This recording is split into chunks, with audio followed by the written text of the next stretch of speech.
Discussion keeps the world turning. This is Roundtable.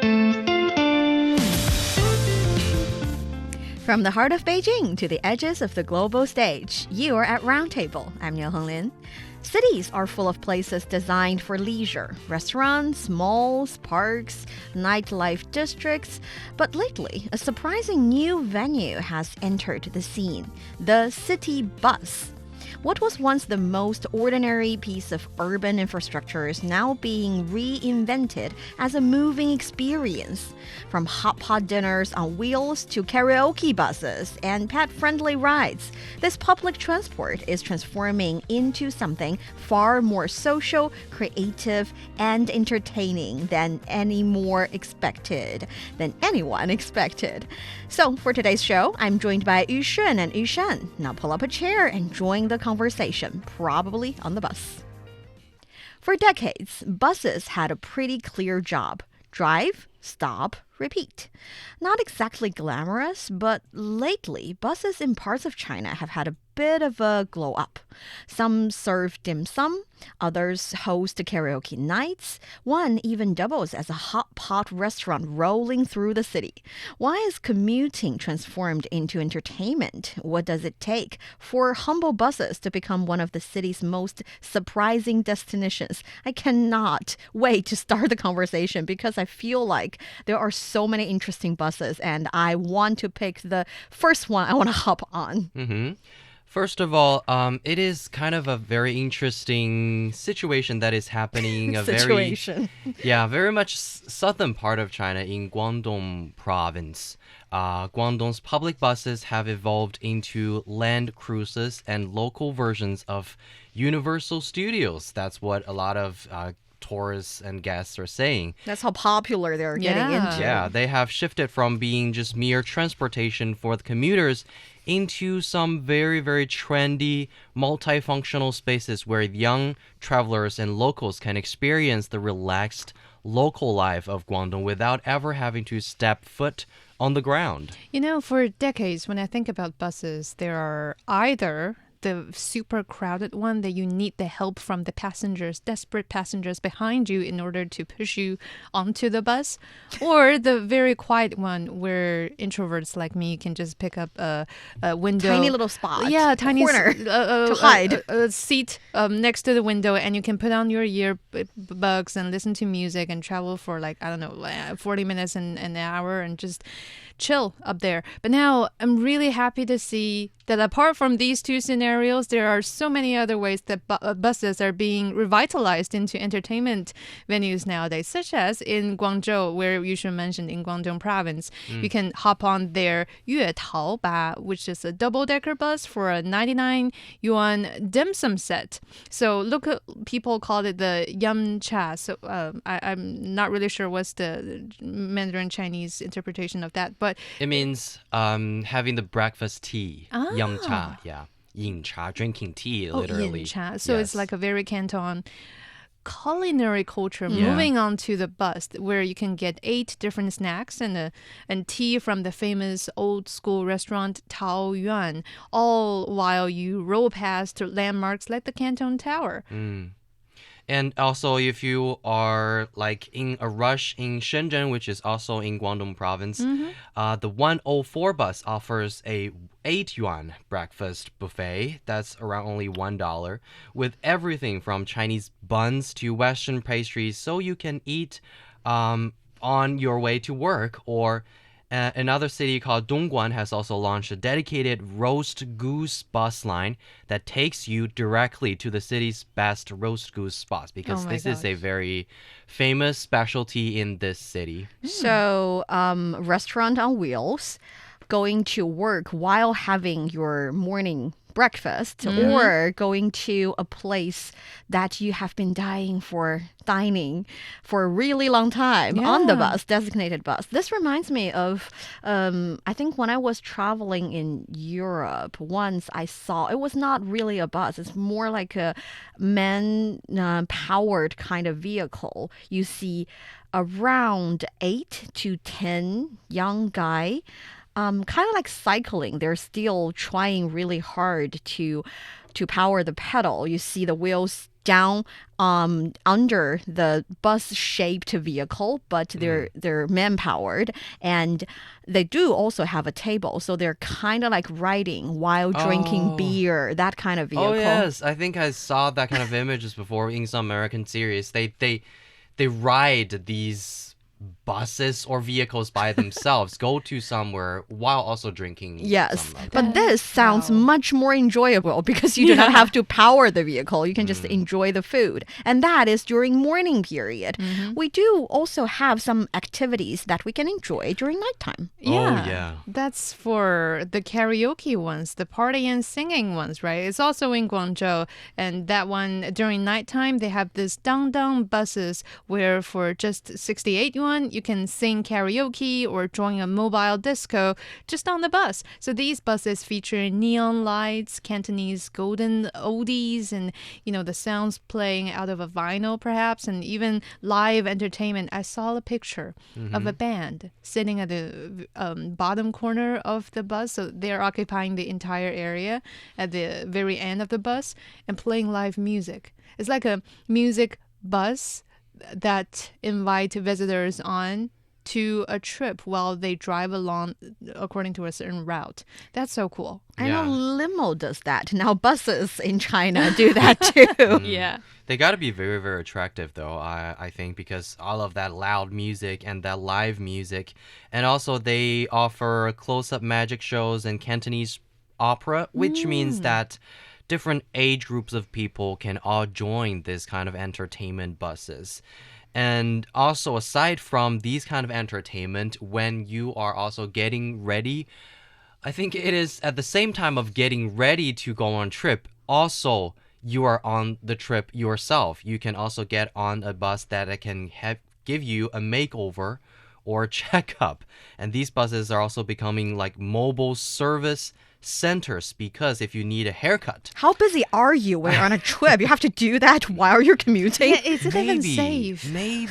I agree. On a bus, that shaky bus, that having a haircut is not that safe. But what I was thinking is that maybe because that kind of, barbershop style, handy and also craftsmanship that is really special in some Cantonese culture when you're doing these haircut or you're shaving your face and something like that. So there is a quick cut bus that has 4 professional stylists. Chinese people call them Tonys. That's another story to tell. Ready to give you a full wash and trim right on this vehicle. And if you're more focused on health, you can board a traditional Chinese medicine bus for a free health checkup, which even includes screenings for things like fatty liver or something like that.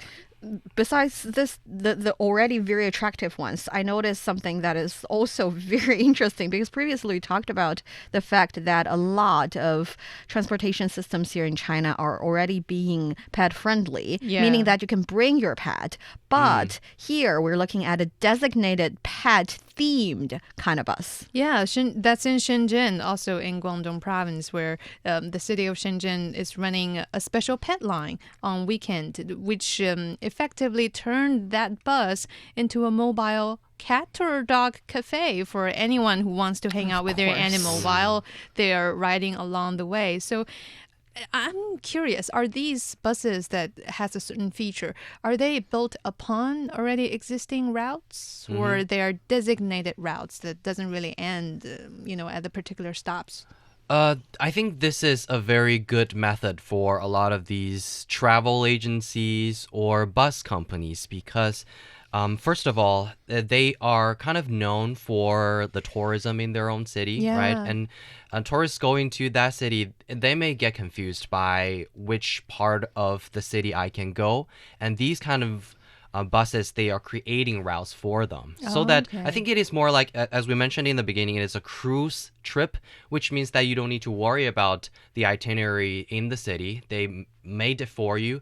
And also they are transporting you to the specific area that you want to go. You can just, I think many of them have that kind of package that you can buy that one ticket and you can go on and off the bus several times a day, and then you can enjoy the whole city with only one this agency, if we're calling it. I see. When I'm traveling around, I really enjoy the kind of city bus in the sense that you buy one ticket, you enjoy a city bus ride, sometimes also a boat ride, Yeah. depending on the kind of cities. And also on those buses, you get to listen to real person describing different destinations or a digital tour guide, which is basically a recording of description or introduction of certain destinations, certain historical ones or landmarks. They will give you the information about those places when you're wearing headset on the bus. But this is definitely an upgrading. So I would assume they're getting really, really, really popular. At least it will be popular for me if I'm the tourist. Especially among a lot of young people, and they call them special forces in traveling. Special force travel. Yeah, they have these kind of high energy travelers who want to see as much as possible in a short time. Of course, you see everything. Even when you're commuting, you're doing something, maybe a Yeah. haircut. Yeah, and then these buses are perfect for them because they provide a kind of one-stop experience where you can This sightsee. is a no-stop experience. You don't stop having fun at all. One stop at the bus station. Oh, maybe. okay. Yeah. And so you can do the sightseeing, the eating, and relax all at once. And people are actually rushing to these buses just to find the perfect camera angle for their social media posts. Sometimes the bus themselves are I think, scenery Instagrammable spot. scene. Yeah, exactly. Because apart from that kind of special force travel, meaning that you walk like a lot of kilometers per day, there's also the city walking, which is like where young people walk for 20, 30,000 steps per day just so that they can cover as many scenic spots in the city as possible. Yeah. But that has of course, its glamorous side and also its downside. That is, you can't really do anything else on the other day if you're not really an active walker on a daily basis. But the city busing, on the other hand, this trend has really taken over and outperforming the traditional city walking because it's way more comfortable and sometimes cheaper than a taxi too, depending on which city that we're talking about. For example, in Guangzhou, instead of sweating while walking to landmarks like Especially these are southern part of China, and they can be Yeah. really, really hot and wet and in the humid summer. in summer. So this really saves you the trouble by taking you to like city landmarks like Star Sea Concert Hall or Ersha Island. So yeah, that's where travelers can really hop on one of their 月桃巴 bus, and in about 90 minutes, that's less than 2 hours, they can already check off all the major sites in the city while sitting in a soft padded seat, like a high-speed luxury of sort, and while eating shrimp dumplings like the dim sum, the incha, trying out the culinary culture as they travel. So yeah, all of which makes my first, I'm ashamed to admit, I've never been to Guangzhou before. Yeah, but if I do, I think that will be a much better way for people like me who doesn't really want to walk that many steps per day. And yeah, in the meantime, try as many things as possible. Besides, we are looking at the kind of 8 yuan breakfast route. Buffet, yeah. Yes, you can go there. And Nice. also the I think the hairdresser one is also not very expensive, meaning that these specialized, still calling them buses, but feel like we're naming them with something that is too ordinary. But these special buses are offering their services not only to travelers, but also to local people. Yeah. Of course, some residents and also workers in Shenzhen are using these buses on their way to work, saving them time and stress of cooking or finding a restaurant before their shift starts. So it is not only, I think, benefiting the tourists, but also the local people when they have these kind of services that is just so widespread to I thought you were going to basically say everyone. wild. Yeah. Because that's what I was thinking. Yeah. Besides Guangdong, we are looking also at other cities around the country because this is something novel in the sense that Guangdong is really taking it to the next level. But other places have also already realized the buses can be a good venue to demonstrate their local specialties. And to make good business happen in on the way too. Like for example, example, in Chengdu, that city is famous for its spicy food, as you know. And they combine the two, traveling and their spicy food, into one double-decker hot pot bus. It's really designed specifically for tourists who don't want to choose between seeing the sights and grabbing a meal. So it's like combining both services together on one ride for about 89 yuan. That's roughly 13 US dollars for two people. So it's like, like a very much enjoyable trip that you can have multiple experiences in one. And I mentioned that 89 yuan is for two people, but if you have three coming with a family, then that's 159 yuan, roughly 23 US dollars. A discount. Then I assume the bus driver need to be very, very careful about his I was brake. just gonna say, what about the pot of soup? Yeah, the broth can be really hot and spicy. It can be spoiled to like everywhere, but I assume if they have already prepared and it is open to public, they have considered this, and special designed tables and these hot pot should be safely served to our tourists. And then there's also Shanghai. The anime goods hunting bus is one of their highlights. It's in Shanghai's Hongkou district, where they've launched a special line for ACGN fans. That's anime, comics, and games and novels. So they call it the goods hunting, or eat grain, literally translated in we talked Chinese. about this kind of culture before. 谷子, Goods, yes. It means that the kind of parallel products and commodities that is around these kind of ACG theme, and something like badges, transparent mahjong, and comic and anime figurines that you can buy.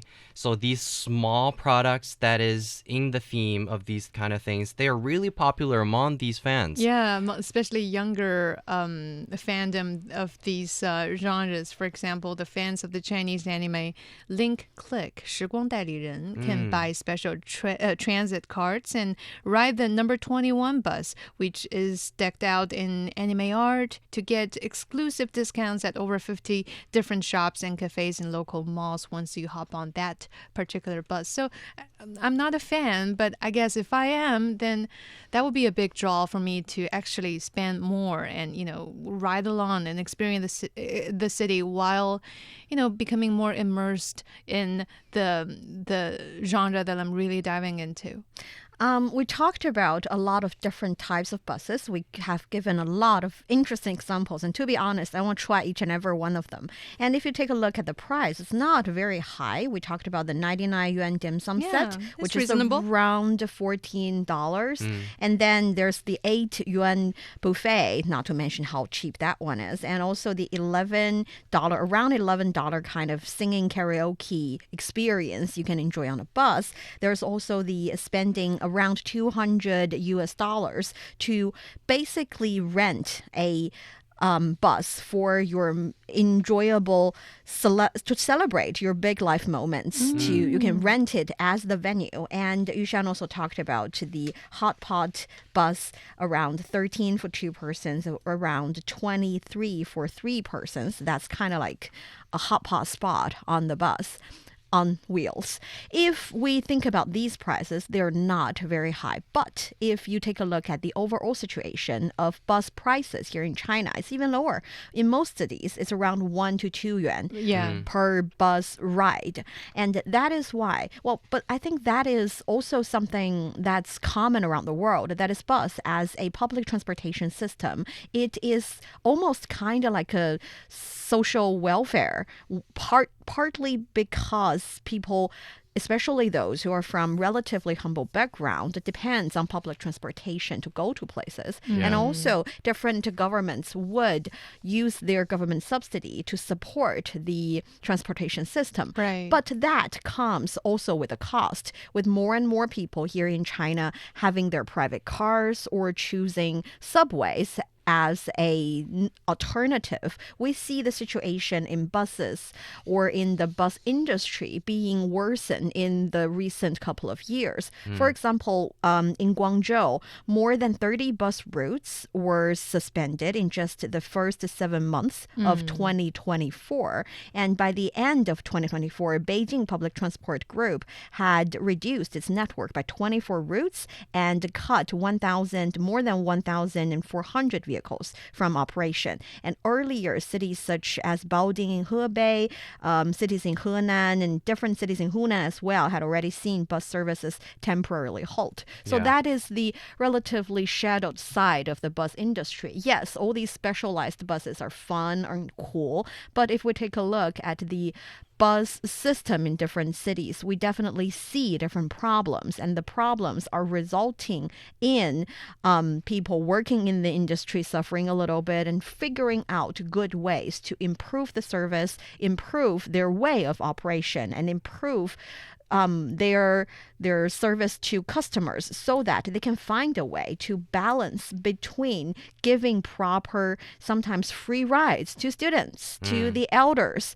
and also making a living, earning a better profit by themselves instead of depending solely on the government. Yeah, it seems like it is kind of an alternative. A lot of these bus companies that they are trying to seek out.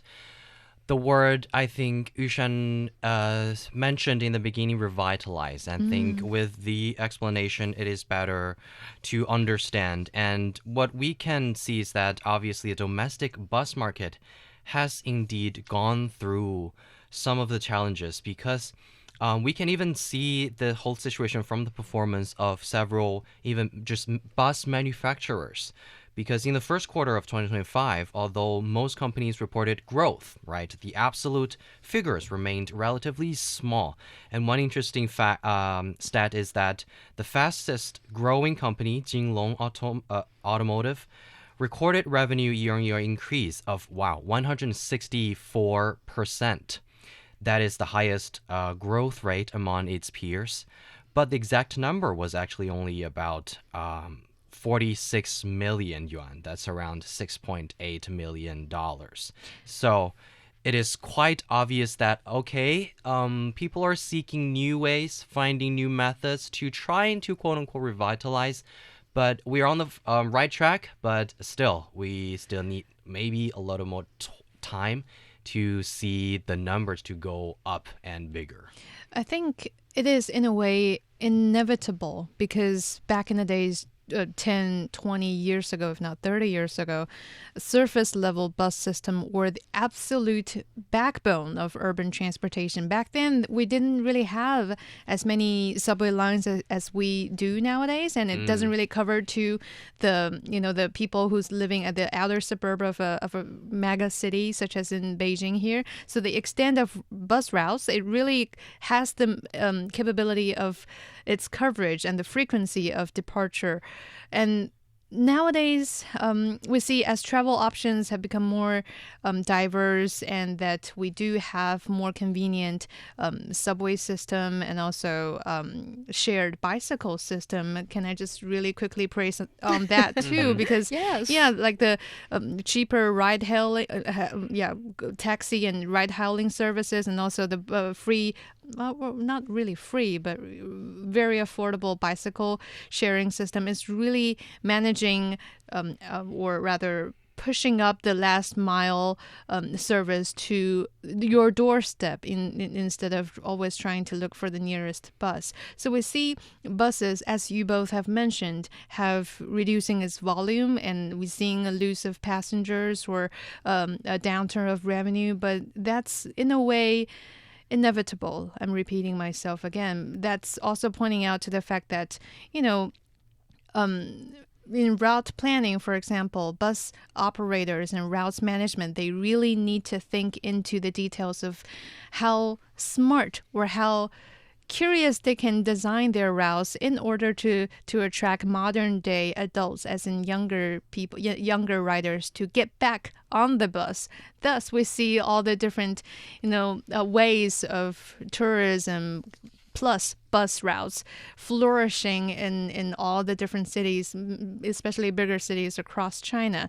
And yeah, I read from this article from China Automotive News that was released in 2025 that a lot of people, especially industry insiders, suggest that several bus industry they really must follow, that's the word it used, it must follow a dual approach of experience plus intelligence system. So instead of just following like how it's been like for decades ago, like I'm dispatching more buses during rush hour and less buses during, for example, lunchtime, you really need to utilize the technology and calculate, for example, how each route is attracting different different flow of passengers, and what your passengers are mainly taking this bus to or from, so that you manage smarter and that Use big data. Yeah, and AI tools, and in the meantime, try not to rely on the old system Solely. too much. But yeah. you know what?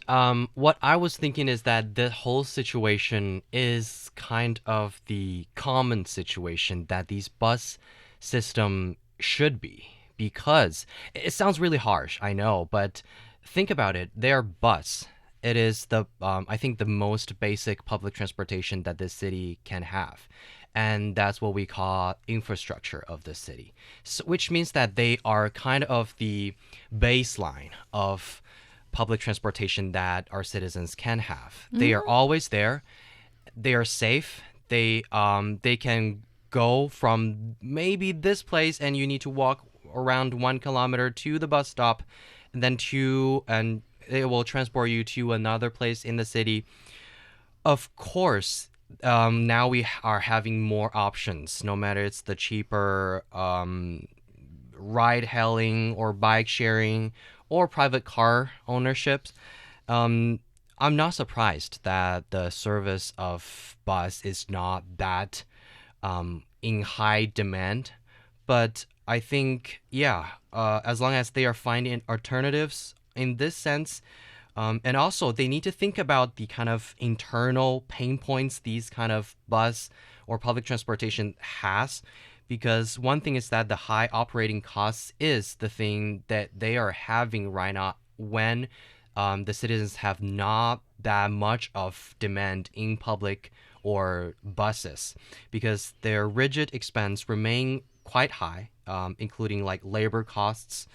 That's around maybe 60% of the total, and also energy costs. They're changing or switching to new energy. Yeah. Yes, and also vehicle maintenance, while fare revenue has long struggled to cover those costs, because maybe even not only they're very cheap, they're also introduced, or they have these kind of incentives on maybe elderly, they can have a bus ride for free or discounted price.